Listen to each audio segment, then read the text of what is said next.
Halo penonton, di tahun 2023 ini, populasi dunia mencapai 8 miliar jiwa. Peningkatan jumlah populasi dunia ditandai sejak 100 tahun lalu. Melalui buku The Population Bomb, sejak seabad lalu, pertumbuhan populasi global mencapai angka luar biasa yang belum pernah terjadi sebelumnya. Jumlah orang di dunia berlipat ganda dari 791 juta jiwa menjadi 1,7 miliar jiwa antara tahun 1750 dan 1900. Lalu abad ke-20, kenaikannya mencapai 4 kali lipat sehingga jumlahnya mencapai 6,1 miliar jiwa. Dalam 15 tahun terakhir saja, lebih dari 1,2 miliar manusia telah lahir.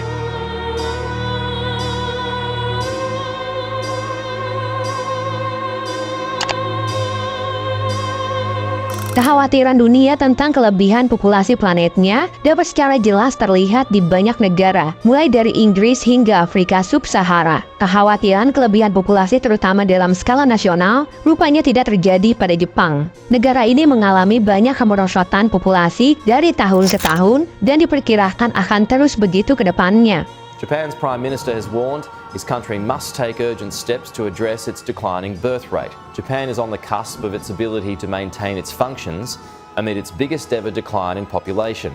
Penyataan dan prediksi tersebut pada ujungnya membuat negara ini akan hanya dihuni satu orang saja pada tahun 3766 sesuai dengan penelitian yang dilakukan Tohoku University. Pada akhirnya, penduduk sematawayang ini juga akan meninggal dan Jepang akan benar-benar punah. Sebelum membahas lebih jauh, CEO Tesla Elon Musk sempat bikin heboh media sosial pada awal Mei 2022 karena cuitannya yang mengatakan bahwa Jepang akan segera musnah dan punah. Cuitan tersebut heboh setelah Elon menanggapi sebuah artikel yang membahas mengenai penurunan populasi Jepang pada tahun 2021. Elon memang diketahui pernah beberapa kali menyatakan kekhawatirannya soal penurunan angka kelahiran global akibat resesi seks di sejumlah negara. No, we have an underpopulation problem. Really? Yeah. Why do you So say that? this is the most commonly misunderstood situation. Yeah, they definitely push that we have a overpopulation. Yeah, why is problem. No, I don't know. It's just like, I think it's like, this is a holdover from like, I don't know, the 70s or something, you know?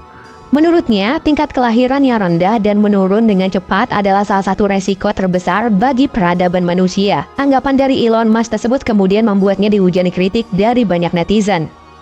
Sebenarnya, kritikan tak hanya tertuju pada Elon Musk saja, melainkan juga pada pemerintah Jepang untuk semakin aktif dalam menaikkan jumlah kelahiran di sana. Populasi Jepang sendiri diketahui mencapai puncaknya pada tahun 2008, namun terus menurun tiap tahunnya secara signifikan. Lalu akankah Jepang punah? Jika iya, apa sajakah alasan yang membuat kepunahan itu sangat mungkin di sana? Populasi Jepang mencapai 125,5 juta jiwa pada 1 Oktober 2021. Jumlah tersebut mengalami penurunan sebanyak 644.000 jiwa dari tahun sebelumnya. Kementerian Dalam Negeri dan Komunikasi menyatakan penurunan ini sebagai yang terbesar sejak tahun 1950. Jumlah ini membuat Jepang masuk daftar 10 negara teratas dunia dalam hal populasi yang menurun tajam. Jepang juga termasuk di antara 33 negara dengan rasio populasi anak terendah, bersama dengan Korea Selatan dan Italia. Jepang sebenarnya telah lama khawatir tentang apakah suatu hari nanti mereka akan benar-benar punah.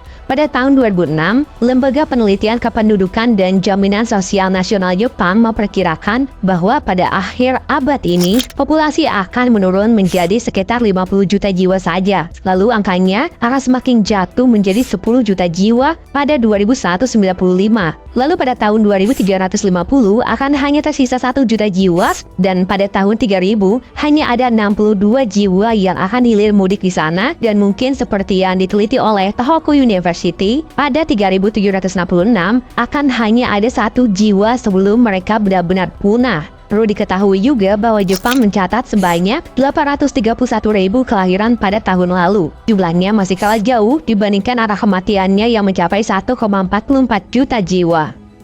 Kondisi mengkhawatirkan terkait kepunahan negara Sakura ini sebenarnya disebabkan oleh orang Jepang sendiri yang tidak mau berkomitmen, tidak mau menikah lalu punya anak dan sebagainya. ともっとここが大変なんだな、じゃあ私もまだいいかなとか思っちゃうんじゃなかろうかと思いますよ。 Tentu orang Jepang sendiri punya banyak alasan tentang hal-hal itu. 1 dari 4 orang Jepang berusia 30-an mengatakan mereka tidak memiliki rencana untuk menikah karena meningkatnya tekanan keuangan dan keinginan untuk hidup tanpa kewajiban sosial seperti pajak. Beberapa survei juga menunjukkan penurunan yang signifikan pada masalah orang Jepang yang berpacaran dan orang Jepang yang akan menikah di masa depan. Menurut survei tersebut, 17,3% pria dan 14,6% wanita berusia antara 18 dan 34 tahun mengatakan mereka tidak berniat untuk menikah sama sekali. Angka tersebut adalah angka tertinggi sejak kuesioner yang pertama kali disebar pada tahun 1982 silam. Hal ini tentu sangat krusial karena akan menjadi faktor penentu jumlah kelahiran di sana. Over 40% claim they are virgins. Even more, over 60% say they're not in a relationship. Dilansir DW.com, hanya sebanyak 514.000 pernikahan yang didaftarkan di Jepang pada tahun 2021. Angka itu menjadi yang terendah sejak tahun 1970, yakni sebanyak 1.029 juta pernikahan. Wanita yang berpartisipasi dalam survei tersebut mengatakan bahwa mereka menghindari pernikahan dan punya anak karena sangat menikmati kebebasan, memiliki karir yang memuaskan dan tidak akan kuat jika menjadi ibu rumah tangga karena bebannya dirasa sangat luar biasa berat. Sedangkan para pria menyatakan bahwa mereka juga menikmati kebebasan, tetapi banyak dari mereka juga mengatakan bahwa motivasi lain untuk tetap melajang adalah kekhawatiran tidak mampu mendapatkan cukup uang untuk menafkahi keluarganya. Selain itu, bisa jadi karena mudahnya akses pornografi di sana yang mampu menggantikan keinginan bercinta secara langsung. Kenyataan ini membuat orang-orang di Jepang semakin individualis dan makin jauh satu sama lain karena semua hal termasuk seks bisa dilakukan secara mandiri. Kondisi penurunan populasi ini semakin diperparah dengan banyak orang yang bunuh diri. Pada saat pandemi COVID-19 berlangsung, orang yang bunuh diri juga meningkat di sana. Bahkan ada momen di mana angka kematian akibat bunuh diri lebih tinggi dibanding angka kematian akibat COVID-19. Dilansir Japan Times, jumlah kasus bunuh diri di Jepang pada 2022 meningkat dari tahun sebelumnya terutama pada laki-laki. Meningkatnya angka bunuh diri di antara anak-anak juga membuat khawatir. Lebih dari 300 anak di sekolah dasar, sekolah menengah pertama dan sekolah menengah atas meninggal karena bunuh diri dalam 8 bulan hingga November 2021. Naik hampir 30% dari bulan yang sama pada tahun sebelumnya. Angka ini sangat mengkhawatirkan karena kenaikannya mencapai 2 kali lipat sejak 1988.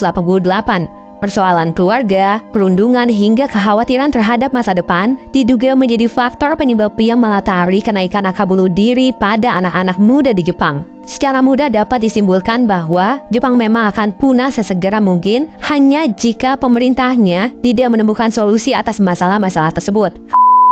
なんとかですね、先ほど言ったような人口減少の中にご協力いただければと思います。 This is one of many events organized each year by the Japanese government to get young people to hook up, shack up, and make babies. Japan's overall population is dropping, and the government is panicked. Without young people to shore up the country's tax base, the coming decades could see Japan spin into an economic death spiral.